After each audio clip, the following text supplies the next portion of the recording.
J'aime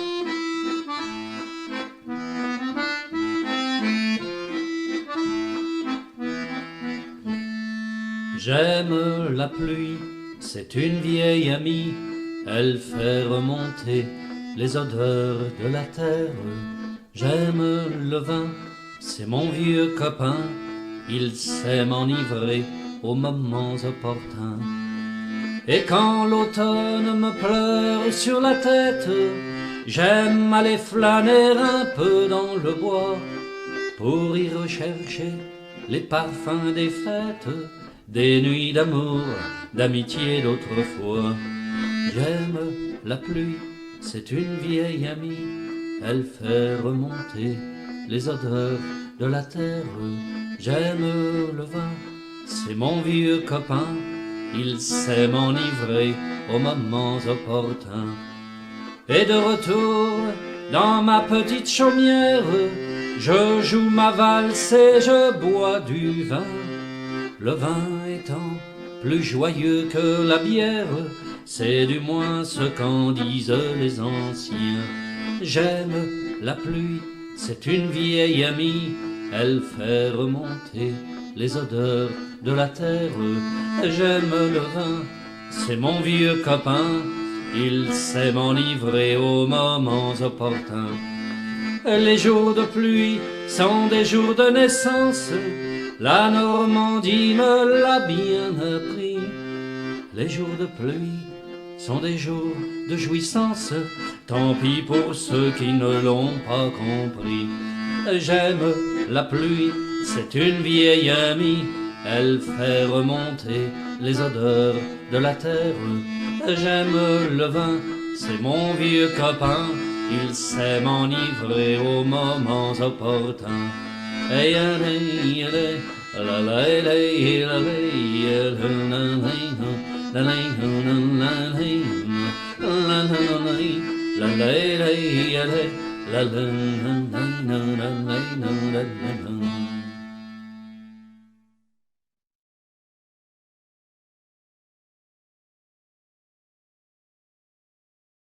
La dégustation fait appel à vos sens, à vos sensations.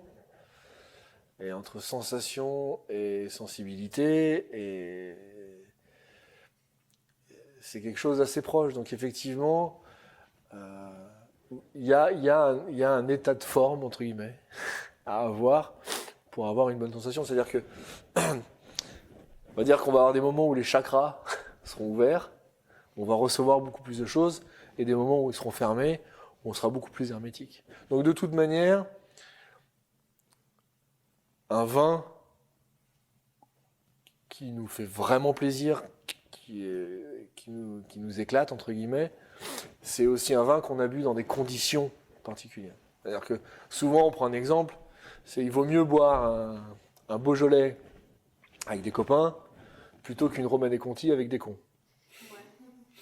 Il faut que le vin soit le meilleur possible, mais si on boit la meilleure bouteille du monde tout seul, je préfère boire un vin de table avec 10 personnes et à rigoler et à prendre du plaisir. C'est quoi qu'est-ce que nécessaire une bonne bouteille de vin, mais les autres choses? Une bonne bouteille de vin, un bon pain, un bon morceau de fromage ou un bon mets, pas forcément du fromage d'ailleurs, un bon mets, mais avec des bons amis joyeux, et voilà, ça c'est très important. Finalement, le vin ne sert qu'à évaluer le moment. C'est-à-dire que si on a vraiment pris un super moment, on s'est éclaté en buvant ce vin-là, ou en faisant une dégustation, c'est parce qu'en fait, on était vraiment bien à ce moment-là avec les gens autour de nous. Donc finalement, le vin sert plus de... Vous savez le papier pH, là. Vous savez, pour calculer le pH, vous mettez un petit papier, et puis si c'est rose, c'est acide, si c'est vert, c'est basique. Voilà, c'est un révélateur. Finalement, le vin, c'est ça. C'est un révélateur, en fait, de la forme et de l'environnement. Si on a bu un super bon vin, et qu'on a dit, putain, écoute, ça nous reste dans la tête en disant, putain, pardon, waouh, ce vin est incroyable. Il est aussi incroyable parce que l'environnement autour de vous a permis de vraiment prendre du plaisir avec ce vin-là. Le vin, c'est quelque chose qui te cultive non seulement à travers le métier, mais à travers les gens que tu rencontres. Le métissage, c'est extraordinaire. Aujourd'hui, par exemple, à me métisser, moi, à 70 ans et vous à 20 ans, c'est un métissage précieux pour moi. Et moi, j'essaye de vous donner ce qu'est mon regard sur la vie, mon regard sur le vin, mon regard sur mon métier. Ce que vous êtes en train de faire, en revenant aux États-Unis, vous connaîtrez mieux le vin que 80% des Français. C'est vraiment, c'est pas une blague. Donc là, si je veux être sophistiqué, je fais comment pour tenir mon verre? Comme ça, par la jambe. Par la jambe? Et tu le tournes. D'accord. Non, en fait, non, d'abord, la dégustation classique, c'est tu le prends par la jambe, tu le sens une première fois, Tu dois avoir l'air très concentré. ça sent bon, tu le tournes, tu le ressens une deuxième fois, ça sent pas pareil. Après, tu le goûtes, tu avales de l'air, tu mâches comme a montré Philippe tout à l'heure, D'accord. et tu recraches, parce qu'il faut surtout pas être ivre. Bien sûr, bien sûr. Il y a un reproche que je fais au milieu du vin, c'est quand on travaille dans le vin, eh ben, on ne boit plus un vin par plaisir. La première chose qu'on fait quand on prend un vin, on prend le verre, on le secoue, on le sent, on le regarde, on le goûte, ouais, si, ça, machin. En fait, on ne se pose pas la question de savoir juste, ça fait du bien, c'est bon. Et ça, c'est un peu chiant. C'est-à-dire que l'élitisme dans le vin, c'est bien et pas bien en même temps. Des fois, pour moi, le vin, c'est quelque chose de convivial et qui devrait se boire juste pour le plaisir, pour partager une bonne bouteille ensemble. On peut boire du vin et parler d'autres choses. C'est peut-être fait pour aider justement à la parole, mais c'est assez fatigant finalement de décortiquer un vin. Ça n'a absolument aucun intérêt. Et c'était incroyable. Et c'est un poème tout à fait documentaire. L'important, c'est que la bouteille se vide vite. C'est pas énorme. Et non, mais c'est à ça qu'on peut savoir si un vin est bon, si on a envie d'en reprendre un verre. Voilà, tout simplement. Il faut en fait parler du vin comme on veut. Simplement, le vin, ça doit procurer une émotion. Si le vin ne vous procure pas d'émotion, c'est qu'il est nul, il n'a aucun intérêt, on n'en parle plus. Si vous procure une émotion, vous exprimez l'émotion comme vous voulez, avec votre propre expérience. Vous pouvez parler de musique, vous pouvez parler de livres, vous pouvez parler de n'importe quoi. Les meilleurs commentateurs de vin, c'est ceux qui en parlent de façon très différente. Do you have a favorite drinking memory with wine? Anything that stands out? Any big moments for you? Mm-hmm. Yeah, it was a moment that brought together my love of music and my love of wine. I was with a friend who I've known since one of my first trips to France, Aubert de Valenne. And he has quite a famous winery called Domaine de la Romanée-Conti. And I was invited to dine with he and his wife after a tasting. And when I showed up, he had purchased the recordings of the Bach cello suites, one played by Casals, the old master from Spain, one played by Rostropovich, the great Russian cellist, and one played by Yo-Yo Ma, the youngster. And when we did this, he was the youngster from, I don't know if he was born in China, but he certainly seems full-blooded American these days. Anyway, so we had these were music that Aubert and I knew pretty well, and here we sort of did a tasting, you could say, like when you compare wines. Here we took one cello suite, one movement, and we played from each cellist. And he pulled out a 1961 Romanée-Conti, which is probably one of the most expensive wines in the world today, if you could ever find a bottle. One of the greatest vintages, and certainly the greatest little plot of vineyard in Burgundy. And it was an eerie thing how, for me, I don't know if Aubert felt the same way, but it was an eerie thing for me how much tasting this great wine, because a great wine is different, really different from a wine you buy in your supermarket or something.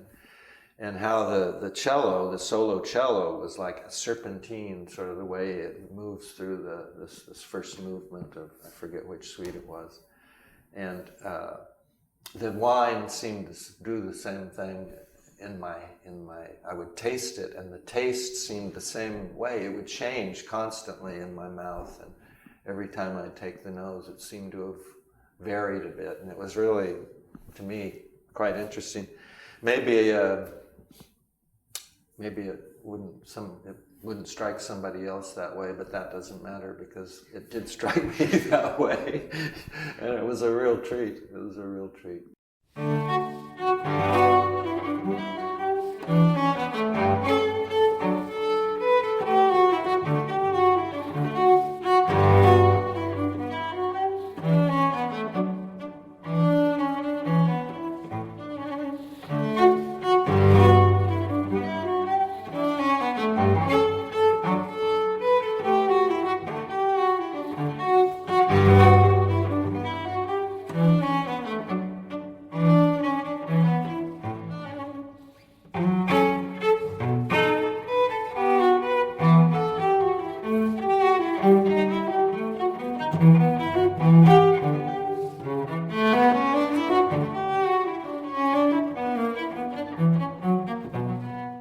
What do you see as the value of the process of like natural or organic wines with little or minimal human intervention in the process? Well, it's very important. I said that the French, there was a big tendency to let technology and the enologists take over winemaking, and they've succeeded to a great degree.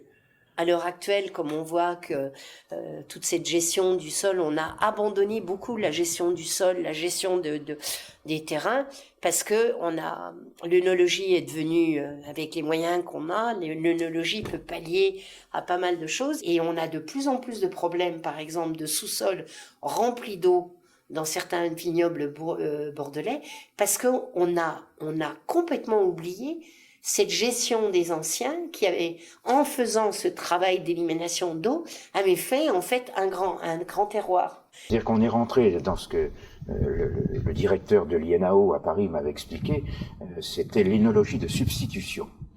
Alors l'énologie de substitution, c'est quoi? Eh ben, c'est tout simplement l'utilisation de produits artificiels, chimiques, pour reconsidérer et refaire une qualité artificiellement. Alors ça peut être intéressant dans certains cas, mais c'est quand même dommage de ne pas respecter le terroir, parce que tout est dans la nature.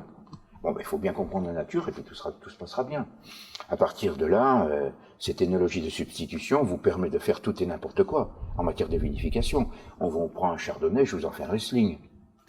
Alors, les œnologues aussi donc proposent souvent de clarifier les jus avant de les envoyer en cuve de fermentation. Donc, on va utiliser des enzymes de clarification, des bâtonnites aussi pour précipiter, éliminer les protéines dans le vin. Ensuite, on levure. Ensuite, éventuellement, si le jus n'est pas assez sucré, on va rajouter du sucre. Si le vin est trop acide, on va le désacidifier. S'il n'en a pas suffisamment, on va acidifier. Vous voyez, donc on rentre dans une démarche complètement différente, quoi, où on cherche à tout cadrer, à tout maîtriser par des techniques, en fait, quoi, œnologiques. What they're looking for, their big goal, and now they've arrived there, is a stable wine. Now, stable. And in a way, that it's sterile. It's been sterilized. Sterile filtered, they call it often. And so to me, that's a dead wine. It's no longer interesting. C'est mort, mais comment mort? C'est mort, mais vendu comme vivant, parce que tu les achètes dans les endroits où on achète du vin, et c'est des vins morts, vraiment morts, parce qu'ils sont stérilisés avec des produits chimiques. Quoi. Mort, il n'y a pas de goût, Si, mais tu as un goût de bonbon, de Coca-Cola, un goût standard, qui ne bougera jamais, donc c'est figé dans son goût. And once that's been done to it, I think we ought to even come up with a different name than wine. To me, it's no longer wine. Enfin, c'est le vin qu'on a tous bu, qu'on boit tous, qui est facile à boire, qui est un peu sucré. Donc c'est des vins qui sont consensuels. En général, c'est pas des vins mauvais, c'est des vins, on les boit, on les oublie aussitôt. Ça donne de l'alcool, un peu d'ivresse rapidement, on est content, voilà, on a bu un verre, c'est de l'alcool, quoi, c'est une prise d'alcool. Comme un film hollywoodien. Ouais, c'est comme un mauvais livre, un roman de gare, c'est comme un livre qu'on lit facilement, c'est comme tout en fait. C'est vrai qu'on peut comparer à ça à n'importe quelle discipline, on va retrouver le même type de produit, des produits faciles qui donnent un plaisir immédiat. C'est-à-dire qu'on est en train de continuer à appeler vin des objets dont on se demande, enfin bon, moi pour une bonne partie de la production industriel, je serais prêt à déposer un projet de loi comme quoi on cesserait d'appeler ça vin et qu'on appellerait ça boisson œnologique à base de raisin, et plein d'autres choses, quoi.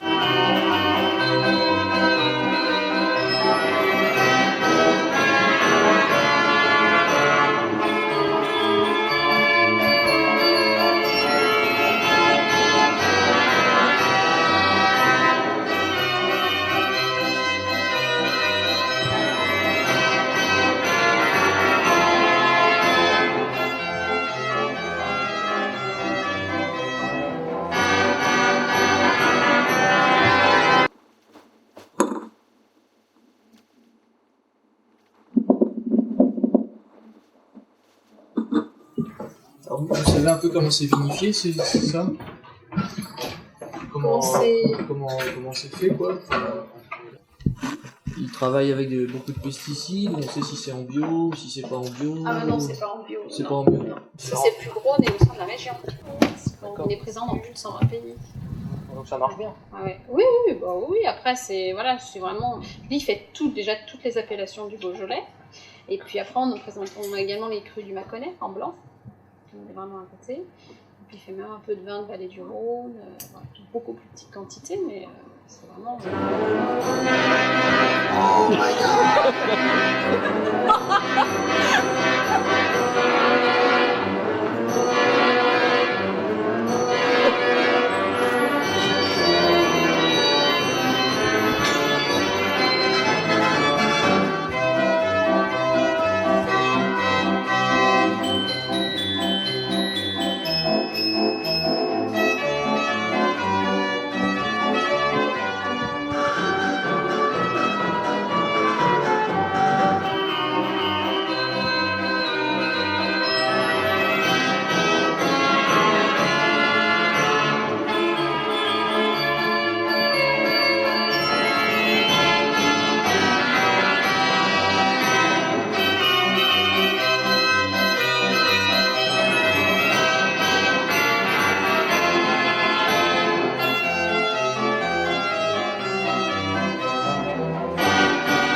Au fur et à mesure que des grandes firmes de l'agroalimentaire ont augmenté leurs moyens techniques de séduire, la question du bon et du mauvais est devenue de plus en plus complexe. De plus en plus difficile. On peut pas dire aujourd'hui qu'un objet alimentaire, quel qu'il soit bon ou mauvais. Ça n'a pas tellement de sens, puisque ce que moi je peux penser d'un objet alimentaire comme ceux produits par McDo n'a que peu de poids finalement par rapport au fait que des millions et des millions de gens trouvent ça bon.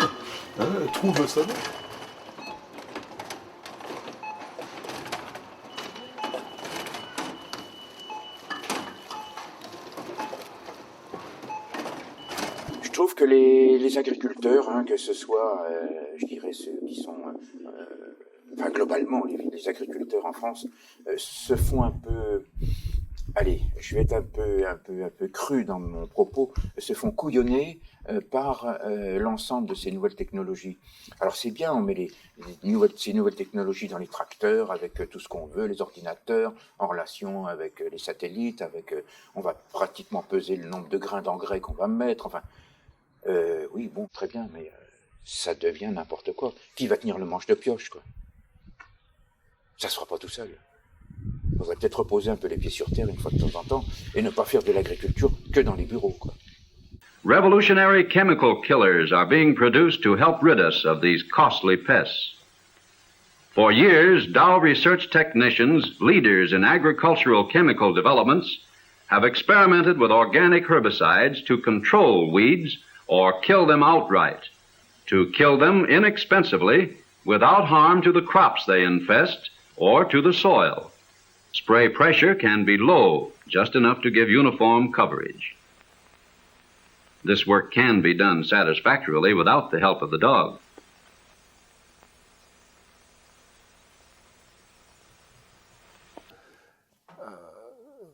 Pour faire un raccourci, mais souvent par exemple quelqu'un qui va suivre un protocole de programme phytosanitaire, va travailler avec des grands groupes chimiques, on va lui dire, bon voilà, tel produit, il est efficace pendant 15 jours, au bout de 15 jours il faut remettre du produit parce que la vigne a poussé ou parce qu'il a plu. Et souvent, le vigneron, l'agriculteur, voilà, il calque son programme, tous les 15 jours il monte sur son tracteur, il va pulvériser un produit, il ne se pose pas la question de savoir si sa vigne est malade, si sa vigne en a besoin ou pas. Donc il y a une espèce de réflexe qui fait que ça perd complètement son sens. Le travail, voilà. La vigne n'est jamais malade, mais la vigne est toujours surprotégée, surmédicamentée. Donc la vigne n'est jamais malade et tout. Mais il n'y a pas vraiment de réflexion. Nous, à notre époque, enfin, quand j'étais plus jeune, ouais, on a un petit peu ravagé quand même le système, quoi. C'est vrai, mais on ne peut pas en vouloir aussi à l'humain d'avoir fait ça, parce que le problème, c'est que moi, j'ai connu un tout petit peu, mais surtout d'en entendre parler, les vieilles générations qui n'arrivaient pas à produire parce qu'ils n'avaient pas des produits nécessaires, suffisants pour enrayer les maladies, et ils ne récoltaient pas à cause des maladies.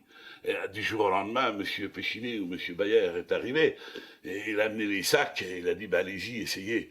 Et ça marchait. Et c'était Noël tous les jours, parce que, ah oui, et on avait plutôt tendance à mettre 2 sacs qu'un, puisque ça marchait encore mieux, quoi. Mais on ne savait pas, en faisant cette démarche-là, qu'on allait contre le mur, quoi. Toute l'agriculture française, que ce soit le blé, les céréales, tout, les fruits, etc., les légumes, la vigne, c'est le premier poste de pollution parmi tout ça. Donc tu sais, souvent on pense aux légumes bio, on s'intéresse aux légumes bio, on s'intéresse aux fruits bio, mais en fait le vrai problème, le premier problème, c'est la vigne. Pour les gens qui habitent autour des vignes, parce qu'en France des vignes il y en a partout, donc, à part si tu habites en ville, il y a toujours des vignes près de chez toi. Toutes les régions de France ont de la vigne quasiment. Donc si tu as des vignes près de chez toi, c'est qu'il y a forcément quelqu'un qui pollue près de chez toi. Donc tu te retrouves avec des pesticides dans les cheveux, dans les yeux, dans la bouche. Et à Bordeaux, par exemple, il y a des gens qui ont essayé de faire une association pour lutter contre ça, parce qu'il y a des enfants qui ont eu des cancers, des adultes qui ont eu des cancers très jeunes, à cause de ça, à cause des pesticides utilisés dans les vignes.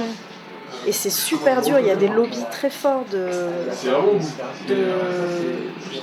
pesticides et d'herbicides qui luttent pour que les gens, pour étouffer tout ça, pour que les gens ne puissent pas se mobiliser, pour que les gens ne puissent pas faire des associations, essayer de porter plainte devant le tribunal, c'est vraiment compliqué. Et est-ce qu'il y a maintenant dans le gouvernement, je ne sais pas, peut-être l'opportunité pour faire des règles productrices? Alors les règles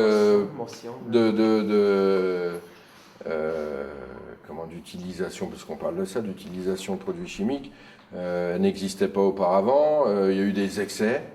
Maintenant, les autorités sont en train de faire en sorte que les gens en utilisent moins, ou en tout cas prennent conscience qu'ils vont respecter un peu plus l'environnement. Moi, ces règles ne me semblent pas suffisantes, mais en tout cas, il y a quand même une démarche qui se fait. Voilà, donc ça va quand même dans le bon sens. Voilà. Ça va être très lent parce que les marchands de produits chimiques vont perdre un peu d'argent au début, et ils ne veulent pas perdre d'argent, donc ils vont continuer à faire la pression sur les personnes dirigeantes pour qu'on continue à utiliser ces produits, pour continuer à les vendre. Et quand on a commencé à faire des profils dans le vignoble, on a été effaré de l'état des sols. C'est-à-dire qu'au début, quand on travaillait avec Lydia, on ne pouvait pas ouvrir les sols avec le pioche, on était obligé de prendre la paramine. pas ce que c'est qu'une baramine. C'est déjà un outil en métal très très lourd qui permet de rentrer, de faire des trous tellement les sols étaient bétonnés. Et puis quand on a regardé les enracinements, on avait des racines qui étaient comme ça. Et il n'y avait plus de racines qui descendaient dans les sols. Et toutes les racines étaient comme ça. Je fais tout tomber moi. Vous voyez, c'était des racines qui restaient complètement en surface. Les sols étaient tellement durs, tellement compactés par les machines, qu'on s'est retrouvé avec des enracinements comme ça, et des vignes qui meurent maintenant à entre 20 et 30 ans, alors qu'une vigne commence à faire des grands vins à 20 ans. Maintenant, au moment où elle commence à faire des grands vins, on les arrache parce qu'elles ne peuvent plus rentrer dans les sols, tellement les sols sont morts.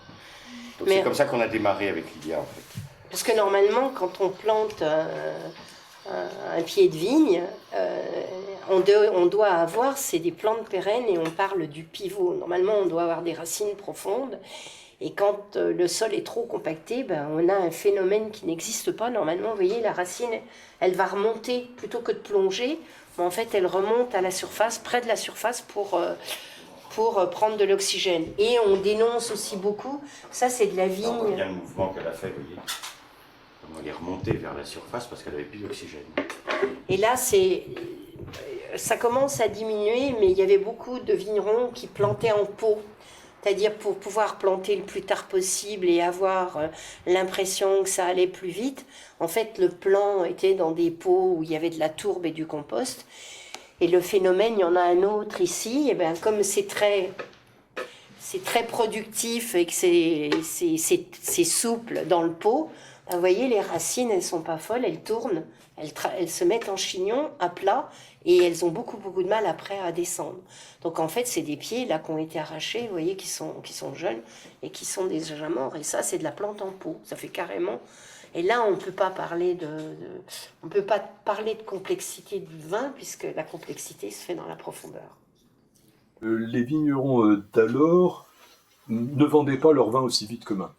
Alors moi, je pouvais, dans les années 90, jusqu'en 2000 à peu près, je pouvais acheter chez pas mal de vignerons des vins qui avaient déjà 4, 5, 6 ans de bouteille, et il me restait entre 5 et 8 ans à rajouter dans ma propre cave.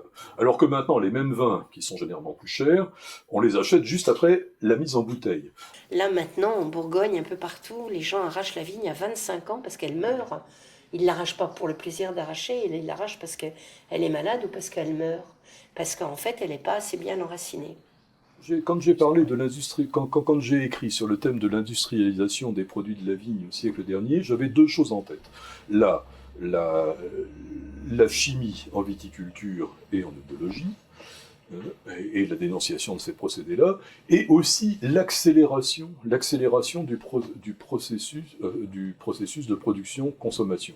Ce dont je parlais avant, le fait que des vins de grand terroir maintenant sont vus des fois à 2-3 ans de bouteille, etc. Enfin, souvent vus comme ça, ce qui pour moi n'a pas de sens, en tout cas fait l'effet un peu d'une catastrophe culturelle, quoi. Les arbres maintenant, un pommier en Europe, on le arrache à 10 ans. Alors qu'ils commencent à faire des bonnes pommes à 20 ans, à 10 ans, ils sont tous arrachés parce qu'ils ont des racines sur ça. Ils ne peuvent pas vieillir. Ils ont des stress hydriques tous les ans. Ils ont des stress hydriques quand il fait sec. Et à 20 ans, ils sont morts.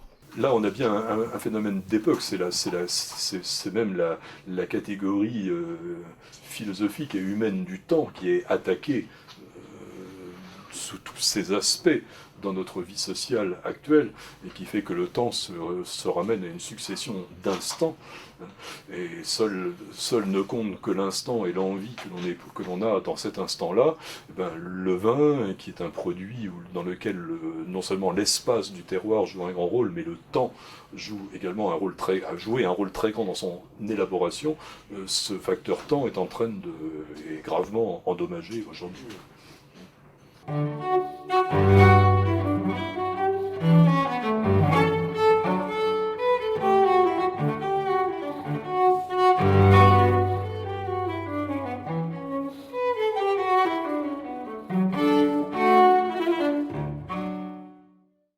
Est-ce que vous croyez que le vin, ça devient de plus en plus standardisé?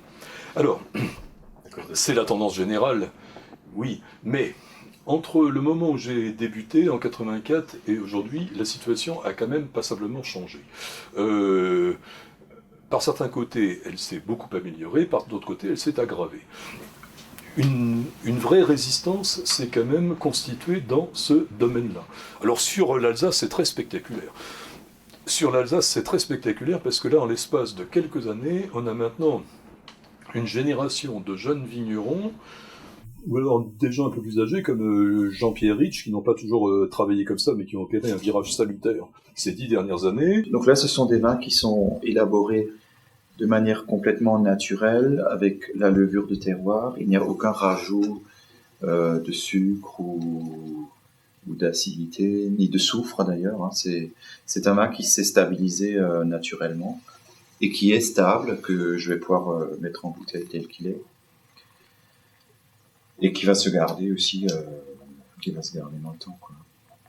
Donc moi, dans l'approche des vins naturels, ce qui m'a intéressé, c'était d'intervenir le moins possible, de laisser la nature en fait stabiliser le vin, et de trouver aussi du plaisir en fait à boire ces vins-là, quoi.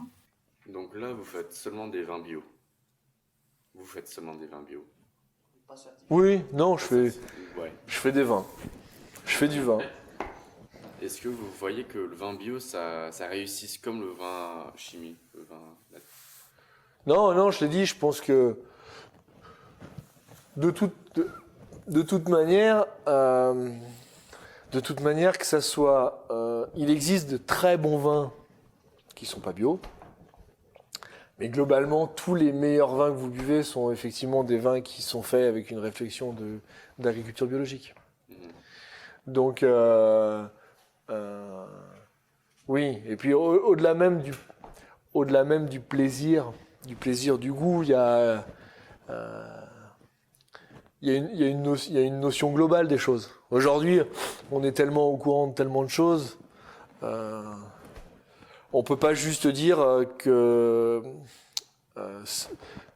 si par exemple je goûte un vin bio et un vin chimique, et que finalement le vin chimique est entre guillemets meilleur sur l'instant T, de toute manière, le vin bio a eu moins d'impact sur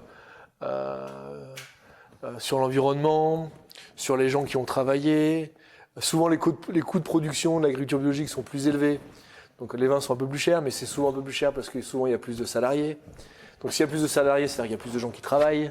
Donc il y a plus de gens qui mangent normalement. Enfin, c'est quelque chose c'est quelque chose de global aujourd'hui. C'est entre guillemets, c'est un acte.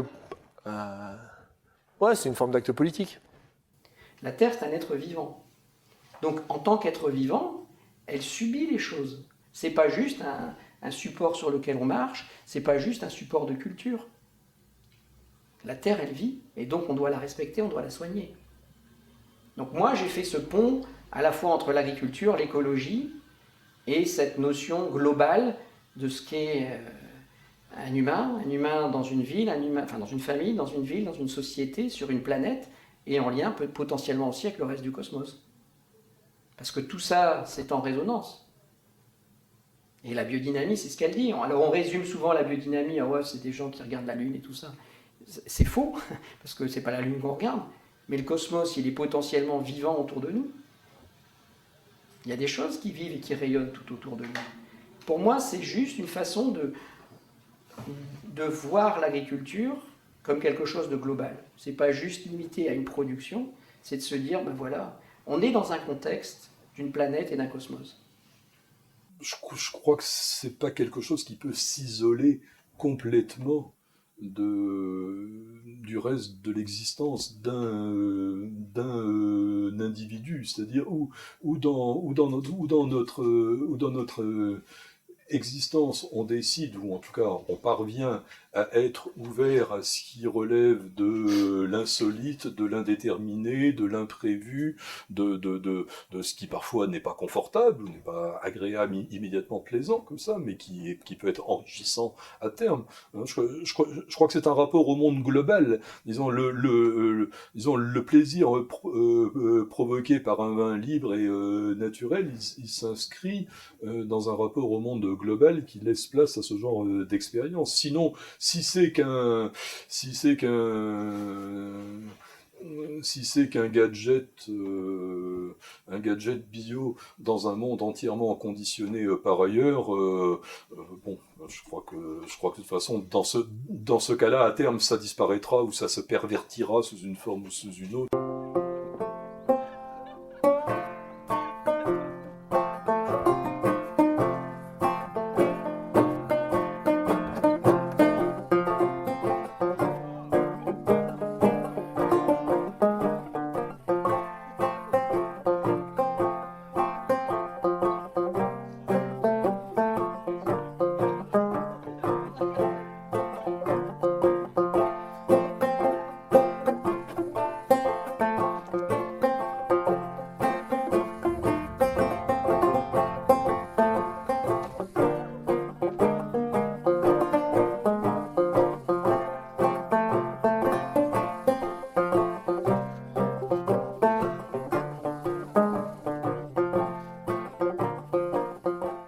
Après, il faut savoir aussi que lorsqu'on élabore des vins comme cela, on n'est pas à l'abri de déviations, hein, quand même. Justement, des fois, par exemple, l'acidité volatile, qui est un petit peu le démarrage déjà de la production de vinaigre. Des fois, ça démarre hein, quand même sur des cuves. Donc, on a ce goût vinaigré qui commence à apparaître. Après, on a des tolérances aussi gustatives. Hein. Il y a des vins qui peuvent être déviants aussi, même peut-être plus facilement dans les vins naturels. Donc je dirais que c'est une approche plus compliquée que des vins classiques où on cadre, finalement on stabilise pour être tranquille, quoi. Une fois que vous avez mis 100 mg de soufre dans un vin, il ne se passe plus grand-chose. C'est une sécurité quelque part. Mais gustativement et pour la santé de notre organisme, c'est pas top, quoi. Après, ça dépend pour le vin de combien de quantité on en boit aussi. Hein. Mais nous, on est plutôt buveurs de vin.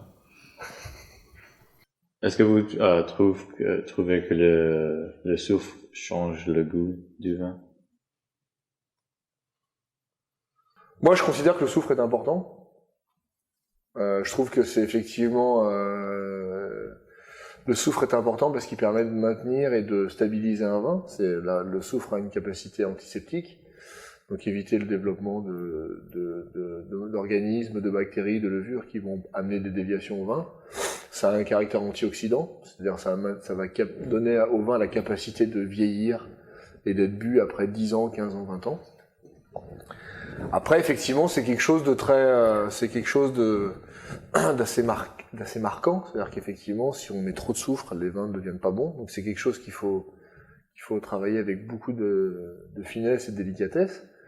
Mais je pense que si c'est travaillé avec raison et mesure, ça modifie pas le vin. Donc moi je trouve ça bien. On met des doses de soufre qui sont relativement faibles, mais on en met, et je tiens à en mettre. Et c'est vrai que souvent, par exemple, le débat, c'est qu'au-delà de la qualité d'un vin, c'est que tous les vins sans soufre, souvent, beaucoup de vins sans soufre, peuvent être considérés comme purs par certains lecteurs, mais finalement, ce sont des vins qui se ressemblent beaucoup. C'est-à-dire que si vous goûtez un Crozes-Hermitage sans soufre, si vous goûtez un vin de Loire sans soufre, si vous goûtez un Bourgogne sans soufre, un vin du Jura sans soufre, ça arrive que souvent vous ayez des choses extrêmement similaires d'un point de vue aromatique, puisque vous avez eu des déviations un petit peu sur l'oxydation, qui fait qu'au final, je suis pas sûr que ça respecte tant que ça l'expression du terroir. Malheureusement. Ça serait tellement simple si tout se faisait naturellement. Malheureusement, je pense qu'on en a besoin. On a besoin d'un petit peu de soufre. Il faut savoir être raisonnable. On ferait pas des vins sans soufre si on avait des sols désherbés, que des clones, vendange machine. Là, ça serait impossible de faire des vins sans soufre. Ou alors c'est un coup de bol, mais ça serait très compliqué. Après, si on a des sols vivants, des rendements équilibrés, donc avec des raisins qui sont sains, oui, avec un minimum d'hygiène et de savoir-faire, on peut tout à fait faire des vins sans soufre. Il n'y a pas de problème. Un mauvais vigneron, faut pas l'emmener dans la biologie, la biodynamie, il faut le laisser avec sa chimie. C'est réservé à des gens qui sont des pros. Non, vraiment, la biodynamie à Bordeaux, c'est vraiment très, très, très compliqué. Et ceux qui y arrivent, c'est vraiment des gens qui sont très très forts. Faut être objectif et honnête. Il ne faut pas que le domaine soit trop gros. S'il y a trop d'hectares, vous n'y arrivez pas. Vous n'arrivez pas à contrôler tout le personnel, tous les gens qui doivent travailler. Quand vous êtes au Chili, en Argentine, sur des domaines qui font 1000 hectares, passer 1000 hectares en biologie, c'est très compliqué. Parce que vous ne pouvez pas surveiller tout le monde, c'est impossible. Il y a des dimensions industrielles qui ne peuvent pas rentrer dans une dimension artisanale de vin, de vin fin, de rang vin. Ça reste du domaine artisanal ou artistique, pas du domaine industriel. L'industrie ne sait pas faire de la haute qualité. Elle sait faire du moyen, correct, bien, technologique, mais du grand, du vin qui vous fait une émotion, l'industrie, elle ne sait pas le faire. C'est pas le travail de l'industrie d'ailleurs de faire de l'émotion, c'est le travail de l'artisan, de l'artiste. C'est intéressant, c'est de goûter les vins des années 70-80, qui étaient des vins en pleine chimie sur l'Europe, puis comparer-les avec les vins qui sont faits maintenant. Je parle dans les grands domaines, de Maromen et Conti, vous allez voir la différence, elle est énorme. Les vins des années 70-80 n'ont pas d'intérêt, d'abord ils sont déjà passés en bouteille. Il vaut mieux boire les vins des années 40, 30, 40, ceux-là ils sont encore très bons, parce qu'ils étaient faits naturellement, je dirais, il n'y avait pas de produits chimiques. Ils sont bien meilleurs que les vins des années 70 qui ne sont pas bons. Parce que ça a été la grande croyance que la chimie allait tout régler. C'est faux, c'est plus compliqué que ça le seul. Ça s'explose.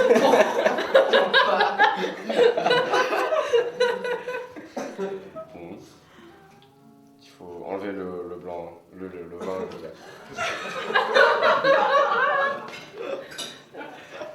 C'est bon? Non. Et qui en veut?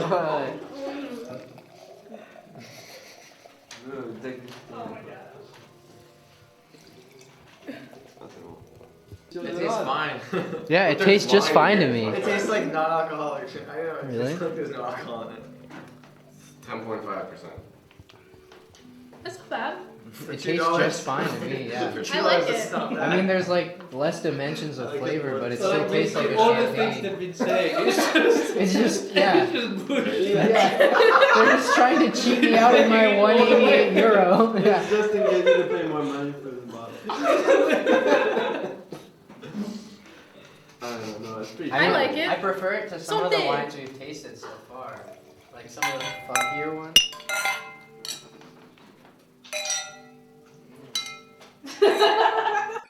Non, ça a de limonade, c'est dégueulasse.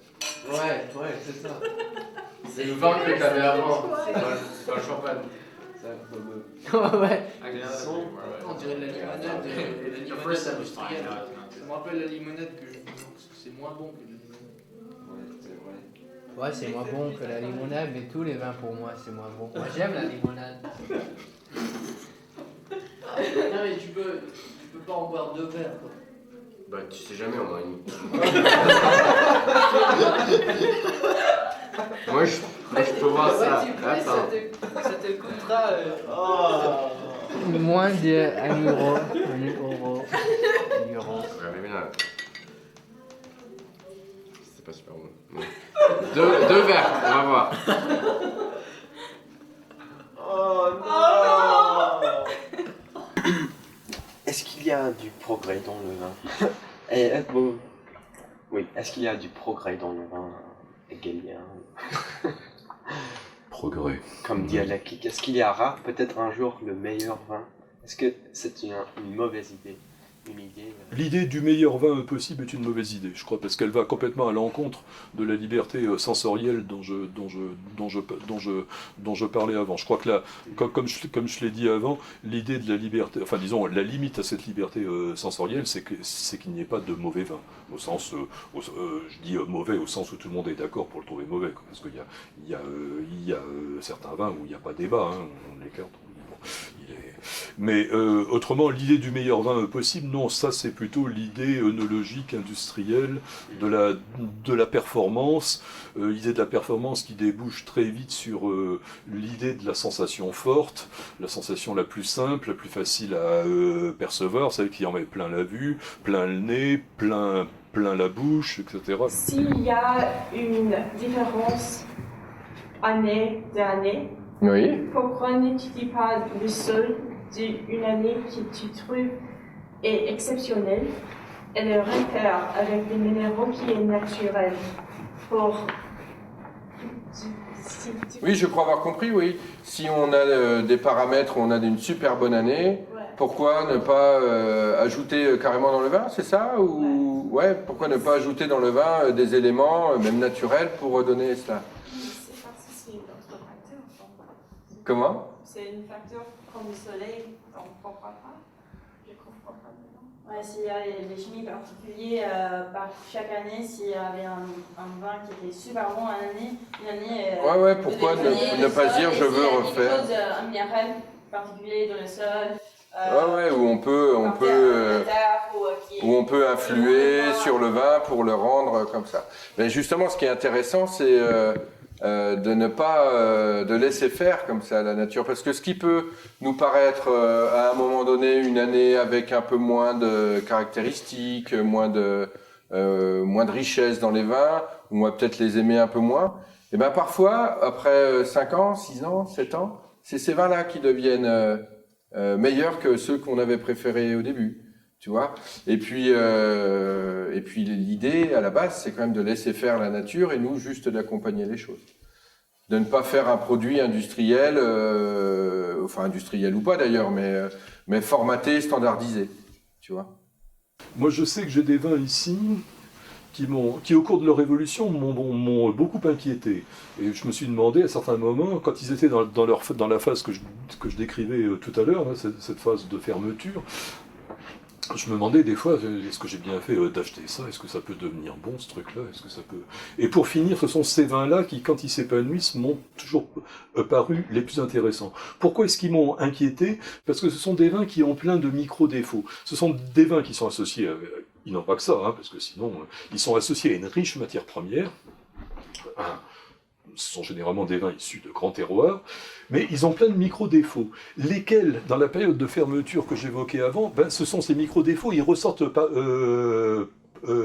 particulièrement. C'est ce que je voulais dire avant quand je disais qu'il y avait des vins qui, pendant la période de fermeture, ne disaient rien, et qui d'autres étaient franchement pas bons. Ceux-là sont franchement pas bons, parce qu'on n'a plus que les défauts qui ressortent, et on se dit, oh ben là, il va virer, Eh ben, mais ces micro-défauts, quand la richesse de la matière d'origine se sublime, se métamorphose avec le temps et revient au premier plan, eh ben, ce sont ces micro-défauts enrichissent le vin. Loin de l'appauvrir, ils l'enrichissent, ils participent à la complexité de son paysage aromatique. Et ça, l'idée du meilleur vin possible va complètement à l'encontre de ce que je dis là. L'idée du meilleur vin possible, ce sera de faire table rase, d'éliminer tous ces micro-défauts. Donc nous, dès que c'est amer, en France, on dit le vin, il a un défaut. Les Italiens n'ont pas du tout cette optique-là. Et on a fait des analyses, puisqu'on travaille quand même beaucoup, on a beaucoup de clients en Italie, et une chose qui est étonnante, c'est qu'ils ont des concentrations en magnésium, mais beaucoup, beaucoup, beaucoup plus élevées que tous les sols qu'on fait en France. Et le magnésium, quand on le goûte, il est amer. C'est un sel de l'amertume. Ouais. C'est le sel de l'amertume. Alors, il faudrait, bien entendu, c'est une hypothèse, et il faudrait développer scientifiquement ça, mais pourquoi ? Quand vous prenez un sel de magnésium, vous avez cette amertume, et les Italiens aiment la mer parce que tous leurs légumes, comme ils poussent dans des sols très riches en magnésium et en sodium, puisque bon, eh bien en fait on a ce côté-là. Donc pour nous, le terroir, il est quand même lié au sous-sol. Vous croyez si ce serait possible à créer vraiment du terroir avec un mélange des éléments de quoi? Des roches? De façon pas naturelle? Artificielle? Non, parce que vous n'arriverez jamais à... La qualité d'un terroir, c'est aussi sa capacité à sa fissuration profonde qui, elle, est naturelle et due au mouvement géologique. Et si une roche n'est pas fissurée, la racine ne pourra jamais rentrer dedans. Il faut qu'il y ait une fissuration par les mouvements tectoniques. Si vous prenez la Napa Valley, vous prenez toute la vallée du Rhône, la vallée du Rhin, il y a eu des mouvements tectoniques qui ont fracturé les rochers en Bourgogne. Et à partir du moment où les roches sont fracturées, les racines peuvent descendre dedans, rentrer en contact avec la roche et donner un goût de terroir. Mais si votre roche est comme la table, la racine, c'est pas une blaquée d'équerre. Hein. Elle ne sait pas faire des trous dans les cailloux. Hein. Donc ce ne sera jamais un grand terroir. Donc vous pouvez essayer de vous amuser à les fabriquer, mais vous n'y arriverez jamais. Quand la plante va chercher de l'eau au fond avec ses racines, elle va en remonter des oligoéléments et ça va faire partie du raisin. Et le but du jeu, c'est d'emmener ça en bouteille. Et ça va donner des caractéristiques de fin de bouche qui vont être typiques du lieu, quoi. Si c'est sur calcaire, sur schiste, sur grès, ça sera toujours différent. Et même chez nous, à 50 mètres, on a des sols différents. Donc ce qui nous intéresse, c'est d'avoir une signature, quoi. On parle de l'esprit du lieu, quoi. C'est ça qu'on essaie de faire. de Bourgogne. Oui, bah, ça c'est propre dans le monde entier, quoi. Hein. Mais après, c'est une approche de l'agriculture qui va être différente, surtout que dans le vin, on peut vraiment en avoir une traduction concrète par le goût, quoi. Et par les longueurs et surtout les fins de bouche. Quand on fait des dégustations à l'aveugle, moi c'est plutôt sur les fins de bouche que je vais retrouver les terroirs. Parce qu'au premier nez, premier nez, on peut bluffer, hein, avec des levures, avec des boisés neufs, ou des vinifications thermorégulées. On peut corriger, on peut fabriquer le nez qui nous plaît. Par contre, les fins de bouche, là on ne peut pas vraiment travailler dessus, quoi. Donc c'est là où on va reconnaître vraiment l'origine des terroirs, quoi. Si on travaille les sols, on apporte de l'oxygène. Donc, on apporte de l'oxygène, on apporte de la vie possible. Donc, on apporte de l'oxygène, on va développer la faune et la flore. Donc là, les racines elles vont pouvoir descendre. Vous comprenez? Et les racines, si on arrive à les faire descendre à 10 mètres ou à 15 mètres, on va remonter toute la préhistoire, toute l'histoire du monde. C'est un truc fabuleux, ça c'est la géologie. On va remonter la mémoire de la Terre, quelque part la mémoire des sols. C'est ça qui est magique.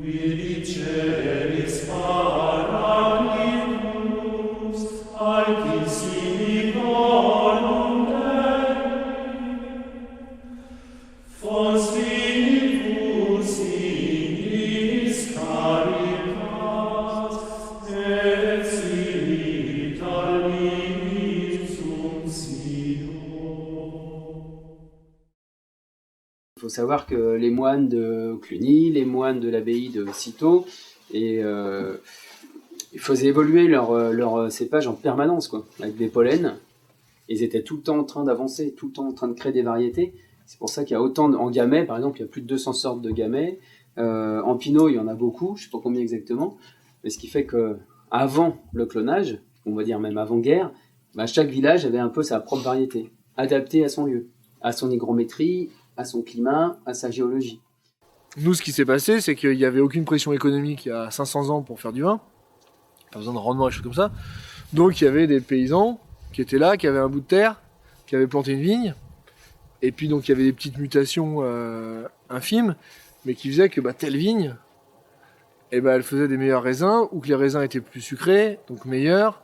Donc quand il fallait que je reproduise un champ, j'allais prendre que de ce bois-là, et faire une sélection. Et ensuite, les cépages ont été parfaitement adaptés à l'environnement. Et aujourd'hui, avec le clonage, on a mis le même clone partout. Mais on le met bien aussi à Gevrey-Chambertin, qu'à Mâcon, qu'en Afrique du Sud ou qu'en Californie. C'est ça qui va pas. Donc il faut qu'on revienne sur l'idée que on doit être propriétaire de et créateur de notre diversité variétale. C'est vrai que tout le débat qu'il y a entre le Nouveau Monde et l'Ancien Monde, il vient aussi de là. C'est-à-dire qu'en France, la chance de la France, mais la chance de l'Italie, de l'Espagne, de l'Allemagne, c'est qu'en fait, il y avait des gens qui s'intéressaient à ça il y a 2000 ans. Chose qu'il n'y a pas en Australie, en Afrique du Sud ou aux États-Unis. There's something that appeals to me in the old country, the contrast with here. I mean, they both appeal to me because I have kids here and I see my winemakers and raising their kids. In France, it's really that winery I bought with a winemaker friend of mine, a French fellow. We bought it from two bachelor brothers, and it had been in their family for 500 years. I don't know how many generations that is, but passed on 500 years. I have another winemaker that it was over 500 years in his family. And you imagine that, I can't imagine what it would be like to be born in a situation like that, but it's almost given that one of the sons or daughters will, it was always sons before, but now it's often daughters, that they'll take over the winery. Julien, la relève. Bonjour. Bonjour. Salut. Ça va? Ouais, ça va. Très bien. Je vous laisse le faire, t'as ouvert là ou pas? Oui, c'est ouvert. Ouais, c'est ouvert. Bah, tu nous rejoindras. Ouais, j'arrive. Tu le fais goûter, puis tu le fais passer. Si vous avez des microbes, il n'y en a plus. C'est pas grave. Vous inquiétez pas, ça va tout tuer. C'est hyper fort. Ah oui, c'est fort, on vient juste de le distiller. Ça sent un peu le chocolat avant de goûter. Oui. Peut-être des cerises. Acétone. Et celui-ci, c'est... Encore, j'ai pas le mot pour décrire. L'alcool. Un peu. Mais les deux piquent. Je sais pas. C'est similaire, mais moins fort. C'est comme des épines de Noël, je crois. Et sapin. Mais encore, je sens un peu de banane. Ouais, c'est vrai, moi aussi, je sens les bananes. Tu vois le banane, ouais? Ouais, moi, je sens beaucoup de bananes ici. Ouais. Et là... Et là, moins de bananes. C'est pas ça. Licorice. I'm thinking of licorice now. Et ça goûte comme ça. Ça me fait penser à forêt.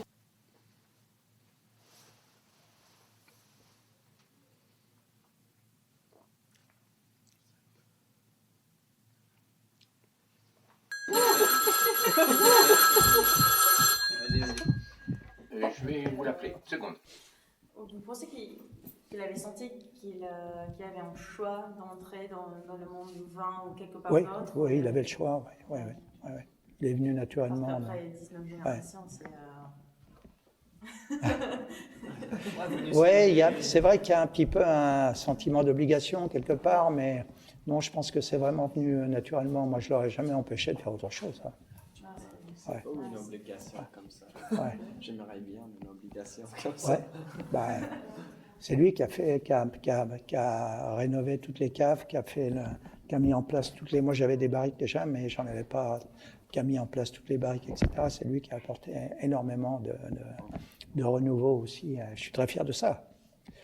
Le vrai succès pour un père, en fait, c'est d'avoir un enfant qui soit plus fort que lui. Alors, pourquoi est-ce que vous êtes en Rome? C'est à cause de votre père? Ouais, je dirais pas à cause, je dirais grâce. Ouais, grâce. C'est effectivement assez difficile de savoir. Je ne serais probablement pas devenu vigneron si mon père ne l'avait pas été. Donc oui, effectivement, après je m'y retrouve aujourd'hui complètement, donc je suis très heureux et je pense vraiment avoir trouvé une forme de vocation, puisque c'est vraiment un métier qui me satisfait, et qui me remplit et tous les jours. Donc, La tradition chez vous, c'est toujours de père en fils ou les filles aussi font parfois le vin? Alors, c'est une bonne question parce que figure-toi que j'ai 5 enfants. Ouais. Et je pose la question parce que j'ai une fille qui veut faire le vin. Ouais. Alors, oui, tout à fait. Il y a des filles qui sont remarquables, qui font des choses remarquables. C'est pas le problème du tout. Et dans notre cas, j'ai Alphonse a 3 filles, mon fils a 3 filles. Mon autre fille, j'ai une fille qui a 2 filles. J'ai une de mes filles qui a un garçon, mais qui ne travaille pas dans l'entreprise. Et j'ai par ailleurs aussi un deuxième fils qui a 18 ans. Donc voilà.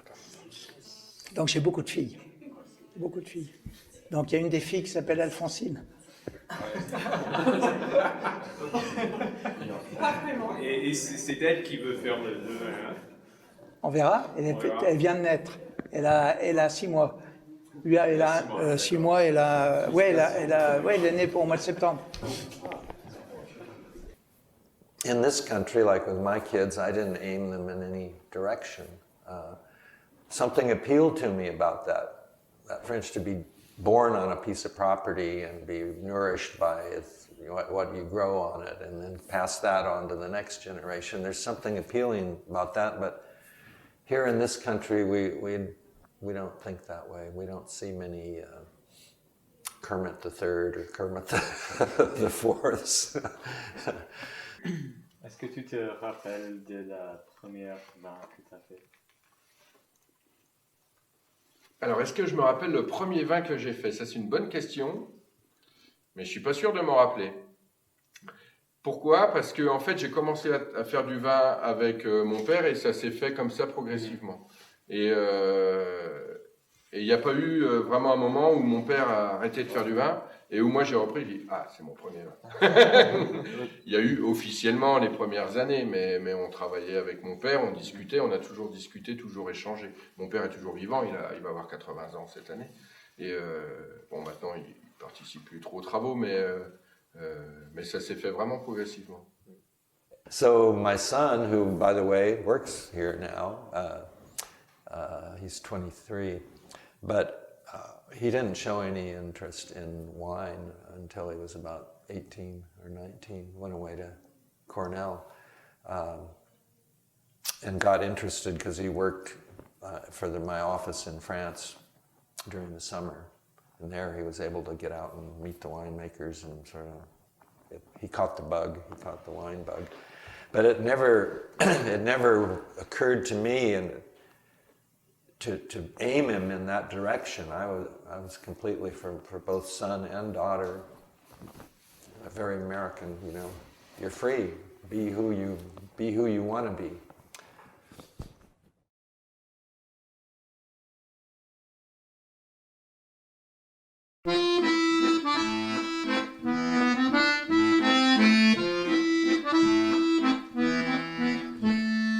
J'aime la pluie, c'est une vieille amie, elle fait remonter les odeurs de la terre. J'aime le vin, c'est mon vieux copain, il sait m'enivrer aux moments opportuns. Et quand l'automne me pleure sur la tête, j'aime aller flâner un peu dans le bois pour y rechercher les parfums des fêtes, des nuits d'amour, d'amitié d'autrefois. J'aime la pluie, c'est une vieille amie, elle fait remonter les odeurs de la terre.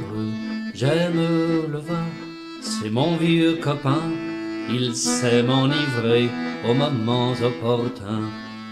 Et de retour dans ma petite chaumière, je joue ma valse et je bois du vin. Le vin étant plus joyeux que la bière, c'est du moins ce qu'en disent les anciens. J'aime la pluie, c'est une vieille amie, elle fait remonter les odeurs de la terre. J'aime le vin, c'est mon vieux copain, il sait m'enivrer aux moments opportuns. Les jours de pluie sont des jours de naissance, la Normandie me l'a bien appris. Les jours de pluie sont des jours de jouissance, tant pis pour ceux qui ne l'ont pas compris. J'aime la pluie, c'est une vieille amie, elle fait remonter les odeurs de la terre. J'aime le vin, c'est mon vieux copain, il sait m'enivrer aux moments opportuns. Hey, hey, hey, la la la la la la la